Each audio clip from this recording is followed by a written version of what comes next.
si himatu. Waan asii gaafadhu deebiinaa kenninaan boosse hin boo'in irraa ba'anii ka'anii amma immoo ijaabii hidhattee dhufte.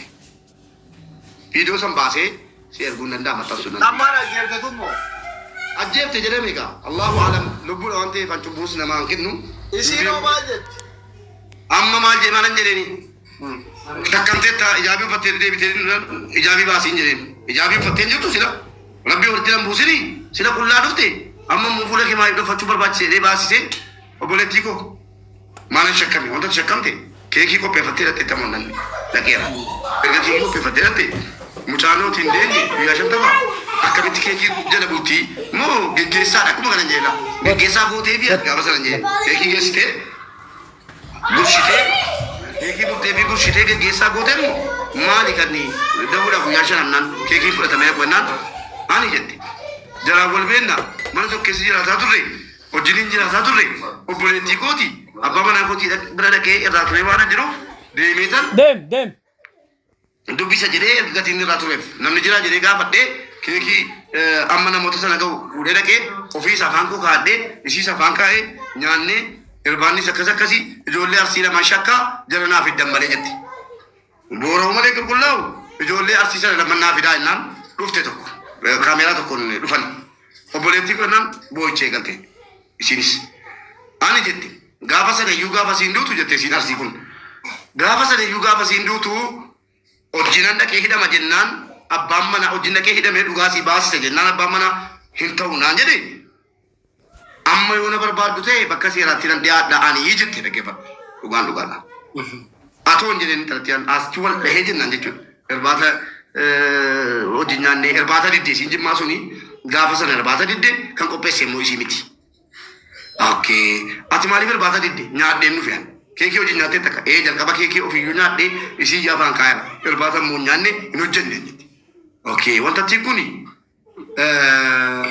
harka namaa ta'uu uummanni harka namaati bakka jedhameera. Nagumaan ciiftee yeroo achii kaatu uumacha baasaa mucaa sii jimmaa kanatiyyuu lapheessi qabaa bakka duutee gaa maaloo gaa jetti jedhanii ammas immoo bilbila fudhattee duutetti jedhaa abayaa fudhattee fi deebaatee dem baay'ee shakkii wayii dhufe. Akka gootan jeen an poolisii miti jeen dhaggeeffadhu gaa. Abbaan manaa kunooti. Mucaa siin arsii kunooti. Yeroo siin duutu bakka duutetti asitti haasaa baatee jedhame. Jennaan egaa akka gootan miti akkanaa godhaa. Akka oromummaatti wal gaafataa jirra. An abbaa murtee miti. Akkana goonaga. Abbaa manaa ati abbaa manaati miti. Iqaamaan qabdu miti. Haati manaa keetii ilmoo guyyaa 5 isaa fi cubbuu tokko malee duute. Tarii harka keetu keessa jira ta'a yookiin kan biraa fakkattee yookiin isinuma yeroo kana keessaa fakkattee jennaan ajjeesanii sitti hirmuudha. Yookiin immoo Allahu ala rabbitu beeka. Atis gaafatu shakkamaadha jedheen maaliif jedhe. Ilmaan tokko sirriitti argaa jiru kostoo jettee kuma kutittaa saarta garaanaa sun wayii qabdu ilmoof jaartii bakka itti dhabde. Shakkamaadha jennaan fudheera jedhe. Atis intala jimmaa shakkamtuudha fudheera. Lamman jalaa deemaati amma tuunu laallu poolisiitti akka kennadhaati. Poolisiitti kan gaafa sana dawwale si'i. Erga gaafa sana poolisiitti dawwalte masmara gatte poolisii xaabiyaa siin jirtu beektaa kuunnooti amma naqxe. Intala si jimmaa kanaa walitti bilbilaati wal fudhaa dhaqaati. Ani abbaa manaa siiti gatii waraqaa kan jalaa dabe garuu akka sii baasuu gatii barbaaduuf anis qoradhaa ashaaraadhaan sii jimmaa kanas qoradhaa marziin duute immoo maal ka jedhu wal shakkinee wal fudhannee dhufe jedhaa akka kennaa yoo kana hin taane uummata Oromootaan footoo keessan baasee ajjeesan jedhaan jedhee dhaggeeffadhu. Anachiin jiru jennaan ishii jedhan isiinis intalattiin jimmaa sunis ishii jedhe. Gurbaanni abbaa manaatis ijoollee jimmaati ishii jedhe. Achubaan maalan godhe gaa. Uummata Oromoo akka bor immoo yaa'ii hin kaafne. Yoo gochi koo kun isinitti hin tolle dhaabi jedhaa. Yoo immoo isinitti tole karaa ittiin baasuu danda'u karaa kanaa haqni kana malee waan godhu qabu jennaa maannaan jedhe uummanni gasteera galanii nu Saawudii jirra mubaaraka. Ijoolleen kun maduudha iqaamaan qaban yeroo deeman kan jalqaba gaafataman iqaamaan keessan miirreedha. Biifoolee mucaa ijoollee arsiiti. Biifoolee ajjala jedhamu iqaamaan keessan miirree gaafatti. Kanaaf namni wakiilinnaan kennamuuf biyyarraa tokkoffaa reeffa biyya galchuutti wakiilinnaan kennamuufi lammaffaatti immoo akka mucaan kun itti duute nuufa qoratu jedhamee wukkilinnaa kennamuufi namichi baasee yoo akka namaatti jedhame lamaan seeratti dhiyaachuu wayyaa fuula jalaa kennaa ol galanii ijoolleen wallaahi shophaan fuutee hidhaatti darbiti mana jala kan waa tokko akka mucaa baasuun taatu yoo qabsiisuu barbaadde akkasuma qabsiisaa jalaa yaannee miti garuu seerri biyya kanaa qaxxee warraa falmuudhaaf qaamaa qabaachuu qabda namni qaamaa qabu mucaa kanarraa falmee wukkilinnaa fudhate sana booda yoo ijoolleen kun barbaadante aqabaman jennaan bilbila jalaa kennaa jedhee dhaggeeffadhu amma asirra taa'ee bilbila kee kenni bilbila naan kenni gurbaanni abbaa manaas kenni nama sadiirraa bilbila jalaa fuudheen ofirraa qabaa gaafa jarri barbaadaman bilbila jalaatiin akka jarri dhiyaatan goona footoo jalaa nan qaba viidiyoo gaafasii nan qaba kanaan maalan jedhe jechumaan ijoolleen obboleettii qoota obboleettiidha dhageessee waan manni Saawudii jedhaa jiru an Saawudiin jiru poolisiis miti akka nama feemasa tokkotti waan hin danda'u sii godhe akka gootu maatiin kee yeroo waraqata wukkilinnaa ergan mucaa koo namni abaluu jedhamu biyyatti reeffasii naafa galchu dhugaasiis immoo du'asii naafa qoratu jedhanii kennan namichi sun socho'ee waan barbaade gochuu danda'a eeyyama maatiirraa fudhateera qaabaa biyya sanaallee ni qabaan jedhee ishii waliin jennee adda baanee gara sa'aatii tokko taa'ee ijoollee wallaggaa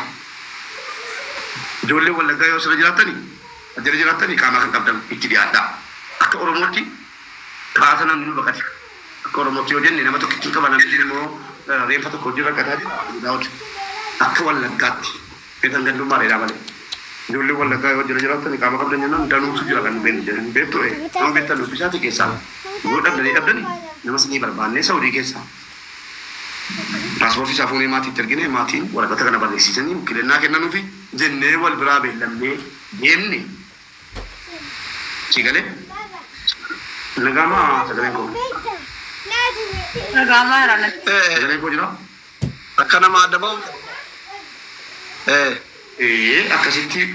akkasitti murteessinee addaan baane tole jedhanii jarri obbolaa fudhatanii deemanii tanaa ol maal deemuun qaban ture naan jettaati akkamitti annos jedhii gatiyan deeme arakaate eenyu maqaan isii Aragguu Duulaan jedhama. Waare maal maqaan kee are Aragguu Duulaan jedhama. Aragguu kana Mubaarak ammana deemu quba qabdaati Maal jette? Aragguu Haa amma Mubaarak deeme ammana Mubaarak deemu quba qabdaa dhageette akka inni ammanaa ibse kanatti quban qabu akkanaa ibsetti immoo sittan hima akkanaa ibsametti warri dhagaanii akkatti akkanaa ibsan sittan hima ni jechuudha akka inni amma ibse kanatti nageenyani jechuudha. warra baadudha